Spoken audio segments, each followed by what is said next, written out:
Turkey या तुर्की की बात की जाए तो एशिया और यूरोप दोनों कॉन्टिनेंट्स के अंदर ये एक मुल्क काफी ज्यादा इम्पोर्टेंट है। तुर्की का 95% हिस्सा एशिया के अंदर आता है, जबकि 5% हिस्सा यूरोप के अंदर। इसके अलावा इस एक कंट्री की तारीख के अंदर, हिस्ट्री के अंदर भी काफी ज्यादा इम्पोर्टेंस है। आप हैरान होंगे कि आज से 11,000 साल पहले जब दुनिया के अंदर पहली मर्तबा एग्रीकल्चर या ज़राअत का आगाज हुआ तो वो इसी सरजमीन से हुआ था। यहाँ के लोगों ने पूरी दुनिया को बताया कि ज़राअत क्या चीज होती है। टर्की की टोटल पॉपुलेशन या आबादी का 95% हिस्सा मुसलमान है, लेकिन इसी के साथ साथ इस मुल्क का आइन या तर्ज हुकूमत वो मुकम्मल तौर पर सेकुलर है। पूरी दुनिया के अंदर टर्की की सकाफत को, लिविंग स्टैंडर्ड्स को, लिविंग स्टाइल्स को, टर्की की ओवरऑल सोसाइटी को, टर्की की नेचुरल ब्यूटी को, ओवरऑल टर्क्स को पॉपुलैरिटी देने का जो क्रेडिट जाता है वो जाता है टर्की के ड्रामास को। तुर्की की ड्रामा इंडस्ट्री जिनके प्लेज इस वक्त पूरी दुनिया में मशहूर हैं। इनफैक्ट पाकिस्तान के अंदर भी तुर्की के ड्रामास काफी ज्यादा पॉपुलर हैं। हाल ही में अर्तुगरुल ने पाकिस्तान के अंदर जितनी पॉपुलैरिटी गेन की है वो हम सब के सामने है।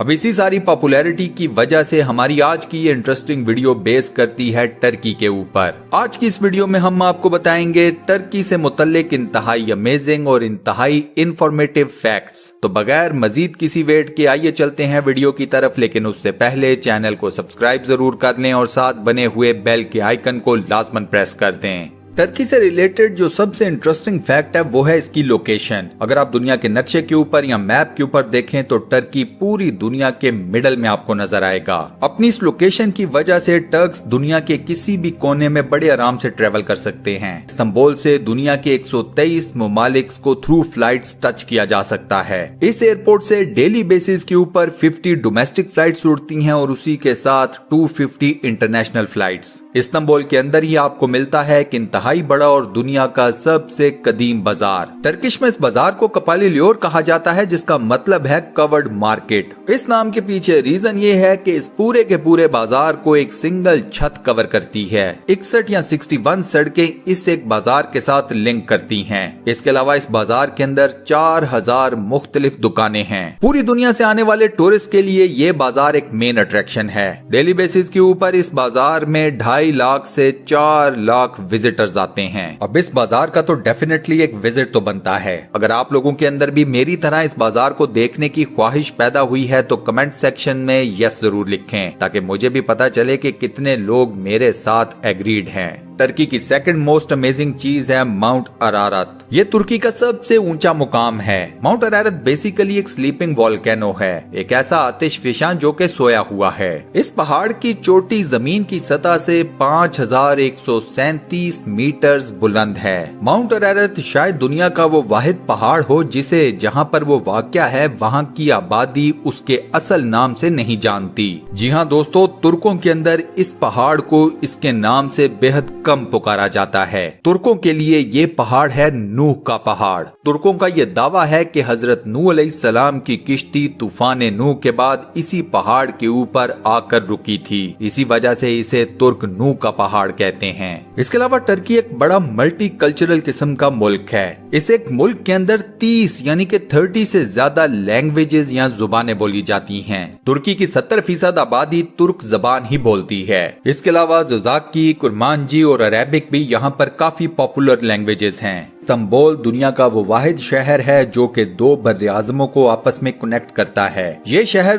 2 कॉन्टिनेंट्स के ऊपर वाक़या है। बॉस्फोरस बे के ऊपर बना हुआ मशहूर पुल बॉस्फोरस ब्रिज एक एंड से एशिया को लिंक करता है तो दूसरे एंड से यूरोप को। अब अगर बात की जाए तुर्की के कौमी खेल की तो वो है ऑयल रेसलिंग। इस खेल में 2 पहलवान आपस में रेसलिंग करते हैं, लेकिन रेसल करने से पहले दोनों के जिस्मों के ऊपर ऑलिव ऑयल को मल दिया जाता है। ऑलिव ऑयल की वजह से इन पहलवानों को एक दूसरे को पकड़ने में, ग्रिप करने में बेहद मुश्किल पेश आती है और यही चीज काफी ज्यादा तुर्कों का इससे खेल के अंदर काफी हैवी किस्म का इंटरेस्ट डेवलप करती है। टर्की के कौमी जानवर की बात की जाए तो वो है ग्रे वुल्फ। ग्रे वुल्फ एक बर्फानी भेड़िया है जो कि इंतहाई सर्दियों में रहने का आदी है। इसके अलावा ग्रे वुल्फ की जहानत भी पूरी दुनिया में मशहूर है। इसके अलावा अगर टर्की के कौमी परिंदे की बात की जाए तो वो है रेड विंग, जो कि एक छोटे साइज की चिड़िया का नाम है। टर्की का शहर इस्तांबुल इस कदर मशहूर है कि अगर आप दुनिया में किसी भी जगह के ऊपर किसी इंसान से पूछेंगे कि टर्की का कैपिटल क्या है तो वो जवाब देगा इस्तांबुल। ये जवाब गलत है। टर्की का कैपिटल अंकारा है, इस्तांबुल नहीं। टर्की के अंदर लोगों की औसत उम्र है 77.5 ईयर्स। 77.5 की ये औसत उम्र दुनिया के कई ममालिक की निस्बत काफी ज्यादा है। टर्की एक काफी बड़ा ज़रई मुल्क है। इनफैक्ट ये दुनिया का 10वां यानी कि 10th बड़ा ज़रई मुल्क है। टर्की पूरी दुनिया में अपनी cotton, sunflowers, beans, grapes, apples और ड्राई फ्रूट्स एक्सपोर्ट करने में काफी ज्यादा मशहूर है। इसके अलावा जैसे पाकिस्तान के अंदर कई बड़े बड़े सूफियाए कराम के उर्स मनाए जाते हैं, उसी तरह तुर्की के अंदर दिसंबर के महीने में मौलाना जलालुद्दीन रूमी का उर्स मनाया जाता है। ये उर्स इतने बड़े पैमाने पर मनाया जाता है कि इसे इंटरनेशनल मीडिया की कवरेज भी मिलती है। आप लोगों ने मुख्तलिफ चॉकलेट्स और बिस्किट्स के अंदर हेजलनट्स तो जरूर खाए होंगे। तुर्की की एक बहुत बड़ी पहचान इसके हेजलनट्स भी हैं। पूरी दुनिया में मौजूद हेजलनट्स का 70% हिस्सा तुर्की के अंदर पैदा होता है। इस हिसाब से पूरी दुनिया में सबसे ज्यादा हेजलनट्स प्रोड्यूस करने वाला मुल्क टर्की ही है। टर्की हर साल हेजलनट्स पूरी दुनिया में एक्सपोर्ट करके तकरीबन 3 बिलियन US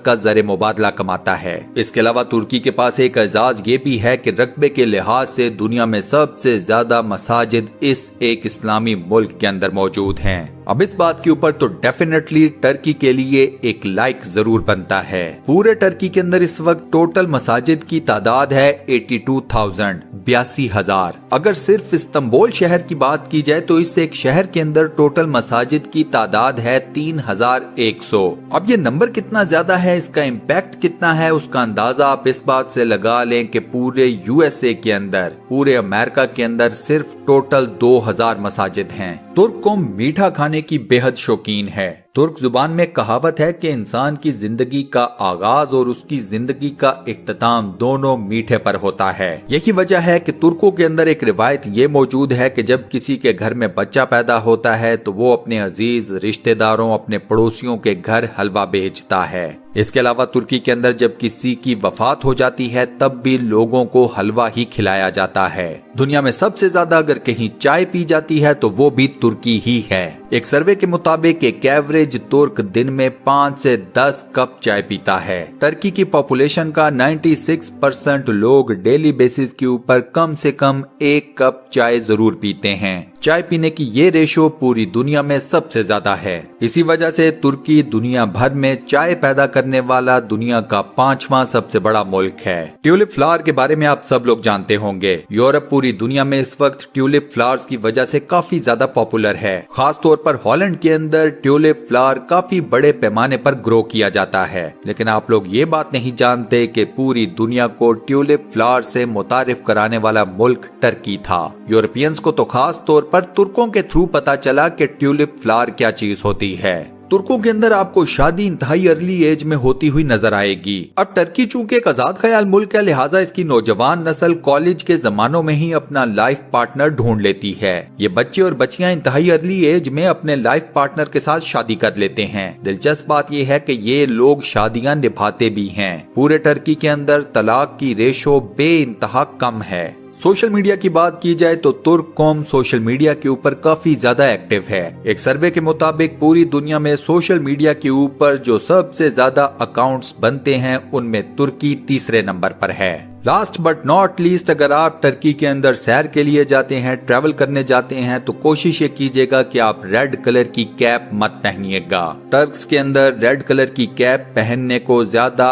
अच्छा नहीं समझा जाता। टर्किश हुकूमत भी कोशिश ये करती है कि रेड कलर की कैप्स आम आवाम में ना पहनी जाए। रेड कलर को यहाँ के लोग रिवोल्ट या बगावत का निशान समझते हैं, इसलिए इस कलर की कैप्स को ज्यादा पसंद नहीं किया जाता। और इसी के साथ दोस्तों हमारी आज की ये इंटरेस्टिंग वीडियो यहाँ पर होती है दी एंड। आज की वीडियो में मैंने आपको टर्की से मुतालिक जितने भी अमेजिंग और इंटरेस्टिंग किस्म के फैक्ट्स बताए, कौन सा आपको सबसे ज्यादा पसंद आया, किस एक अमेजिंग, इंटरेस्टिंग और इन्फॉर्मेटिव फैक्ट की वजह से आपके दिल में यह ख्याल पैदा हुआ है कि टर्की की सैर को जाना चाहिए, मुझे अपना जवाब कमेंट सेक्शन में जरूर बताइएगा। इस वीडियो का फीडबैक देना मत भूलिएगा, मुझे आपके फीडबैक का इंतजार रहेगा।